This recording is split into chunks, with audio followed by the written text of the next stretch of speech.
It's December 2018, and a missile launch from southern Russia lights up the sky with an eerie glow. Traveling more than 20 times the speed of sound, it moves faster than anything most radar systems can track. What observers saw was the Avanguard, a hypersonic glide vehicle that descends from the edge of space, steers itself through the atmosphere, and reaches its target with blinding speed and no predictable arc. Unlike traditional warheads that follow a ballistic path, the Avanguard adjusts its course during flight. It turns, dives, and climbs as it glides, making it crazy difficult to intercept. Equipped with an internal navigation system that requires no live guidance once launched, it charts its own course without ground control signals. Avanguard lives to defeat systems designed to protect against nuclear threats. When Russia announced that Avanguard had entered service in 2019, it was a shot across the bow. The balance between offense and defense had been challenged. Missile shields, built over decades, could now be sidestepped. The Avanguard is more than just a weapon. It is a glimpse into the new era of warfare, where decision-making, automation, and intelligence have become design features in a new arms race. So let's talk about what Avanguard is, how it functions, and what the technology signals. It represents the arrival of weapons that can act independently and strike before even being detected. And it may only be the beginning. Today's episode is brought to you by the good people over at Vessi. September's the reset button, isn't it? New routines, cooler air, and I feel like we didn't really have a summer this year over here. How was your summer, mostly Americans who watch this channel? Over in Europe, I feel it's just kind of been a bit chilly and rainy. But that's really okay because I have Vessis, even if it's raining outside. My feet and stocks stay completely dry. And now we're kind of getting into autumn and the rain, it just continues and we get more of it. But yeah, these are made with something called Dymatex, which keeps everything waterproof. That isn't water resistant, you know, where it's, oh yeah, maybe it'll keep you dry. No, waterproof. Up to here, you can like go in a pond.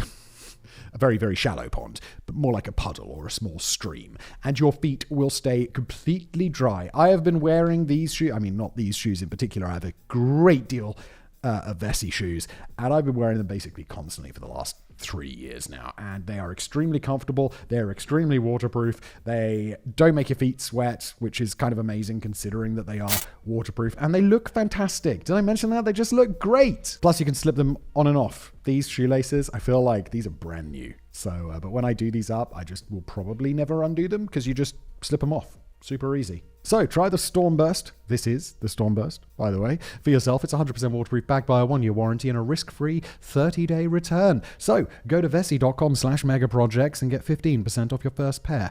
And now back to today's episode. What is the Avanguard?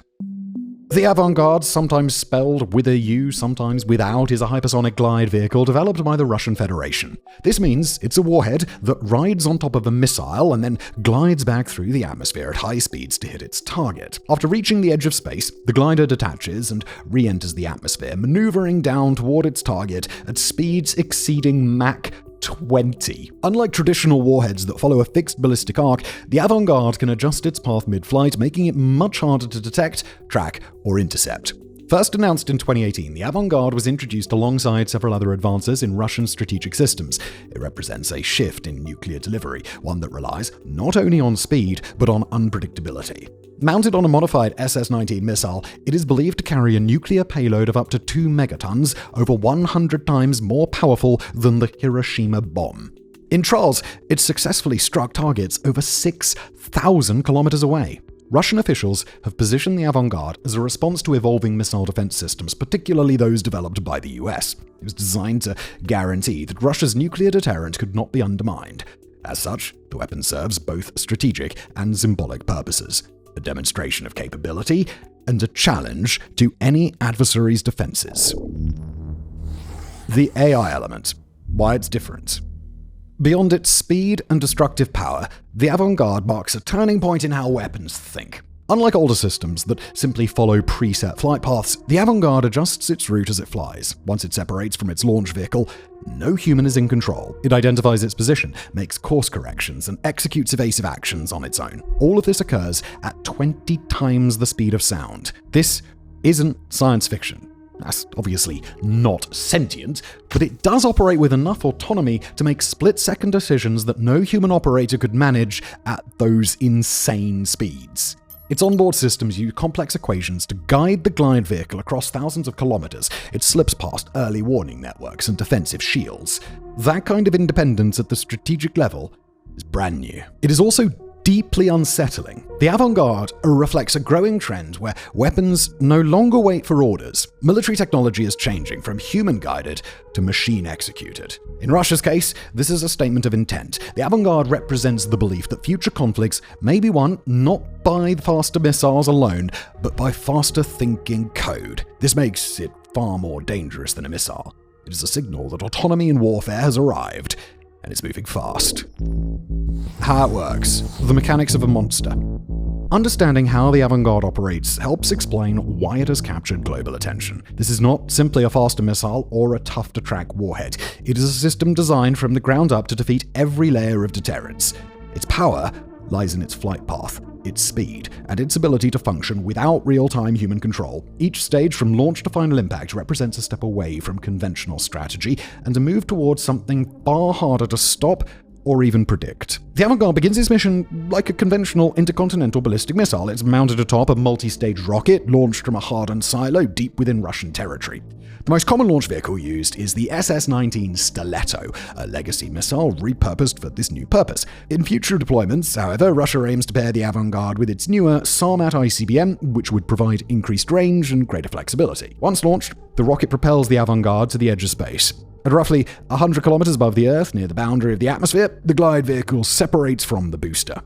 This is where the differences between a traditional warhead and the Avanguard become clear. After separation, the Avanguard begins its descent. Unlike a typical re-entry vehicle which follows a fixed ballistic arc, the Avanguard enters the atmosphere and begins to sail. Its form is designed to generate lift. While details are, of course, closely guarded, it may resemble a wedge shape or a compact shuttle-like aircraft. The glide phase is what gives the weapon its signature capabilities. Traveling at hypersonic speeds, reportedly up to Mach 20 or even higher, the Avanguard skims the atmosphere like a skipping stone across a pond. The combination of extreme speed and aerodynamic lift allows it to alter its trajectory mid-flight. It can shift course laterally, change altitude, and adjust approach angles in ways that make it nearly impossible to predict or intercept. Now, the conditions faced by the Avanguard during this phase are absolutely punishing. Moving through the dense atmosphere at hypersonic speeds creates enormous friction. Temperature on the outer surfaces can exceed 2,000 degrees Celsius.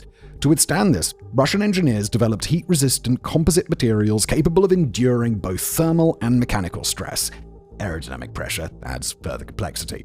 The glide vehicle must balance maneuverability with structural integrity. Excessive turns at these speeds could cause instability or cause the vehicle to lose velocity.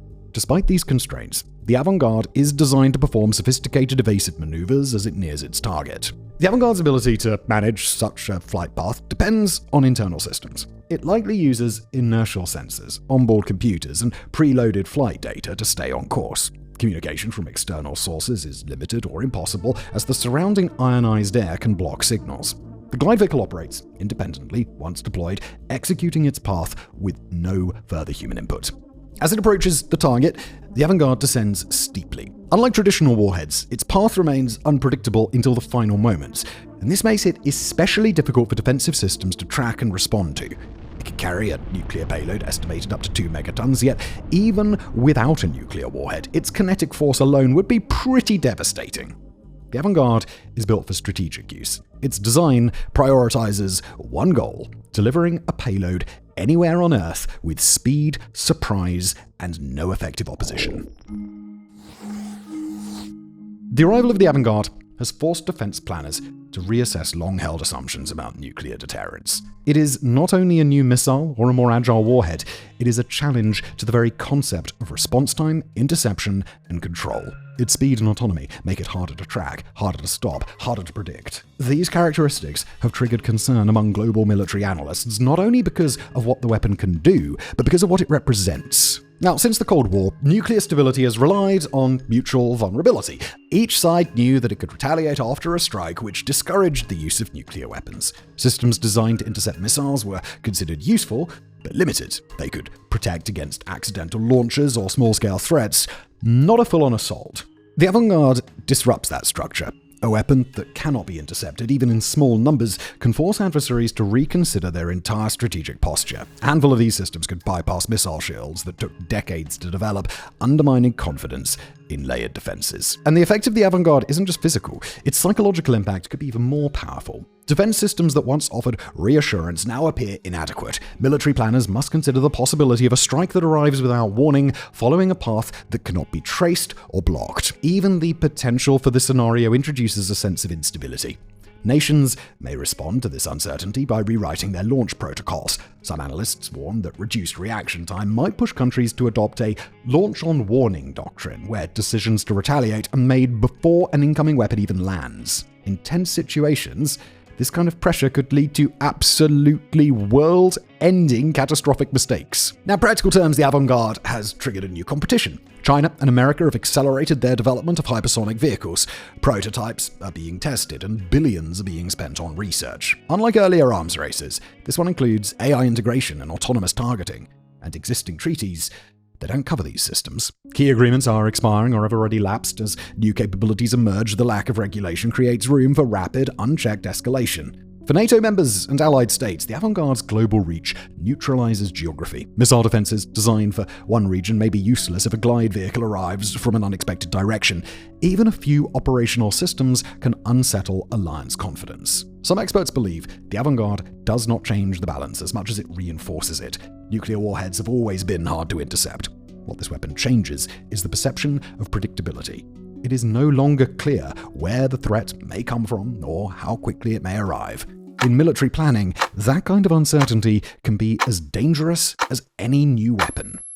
Now, from the moment Avanguard was announced, it has been surrounded by bold claims and also a lot of doubt. Russian state media has promoted it as a superweapon that guarantees national security for decades to come, comrade.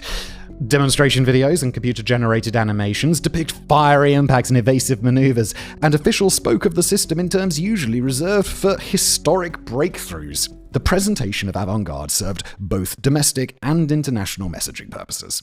By describing the weapon as unbeatable, the Kremlin aimed to project power, boost morale at home, and influence global perception.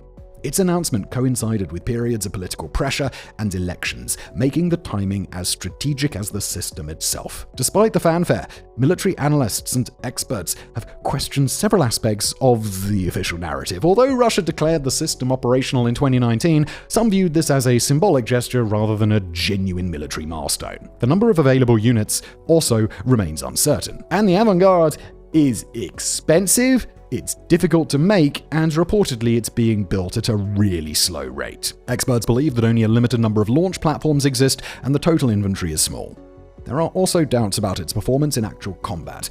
Physics sets clear limitations that marketing can't erase. While the vehicle can maneuver at high speeds, doing so aggressively will reduce velocity and range. Some believe that evasive turns, while effective on paper, could undermine the weapon's ability to reach its target. Others argue that hypersonic gliders may eventually be countered with advanced sensors, lasers, or new forms of high-speed interception.